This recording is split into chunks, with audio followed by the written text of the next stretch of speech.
আজ আমি আপনাদের দারুণ স্বাদের একটা মাটনের রেসিপি বানানো দেখাবো। নমস্কার, আমি রুমি। আপনাদের সবাইকে আবারও একটা দারুণ স্বাদের রেসিপিতে স্বাগত।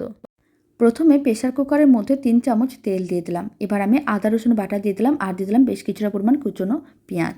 হলুদ গুঁড়ো, লঙ্কার গুঁড়ো দিয়ে মশলাটাকে ভালো করে কষিয়ে নিতে হবে। আর দিয়ে দিলাম লবণ। লবণ দেওয়ার কারণে মশলাগুলো অনেক তাড়াতাড়ি নরম হয়ে যাবে। এদিকে আমি 700 গ্রাম মাটন নিয়েছিলাম। মশলাটা ভালো করে কষানো হয়ে গেছে, এখন মাটনগুলো দিয়ে দিতে হবে। আর দিয়ে দিলাম স্বাদ অনুযায়ী লবণ, চিনি, গরম মশলার গুঁড়ো। খুব ভালো করে মিশিয়ে নিতে হবে। এবার আমি কিছুক্ষণ রান্না করে নেওয়ার পরে বেশ কিছুটা পরিমাণ জল দিয়ে 5টা সিটি দিয়ে দিলাম। মাটনটা অনেকটাই সেদ্ধ হয়ে গেছে, এবার এক সাইডে রেখে দিতে হবে। কড়াইয়ের মধ্যে দিয়ে দিচ্ছি কেটে রাখা আলুর টুকরো আর টমেটো। এবার আলুর টুকরো টমেটোগুলোকে হালকা লাল করে ভেজে নিতে হবে।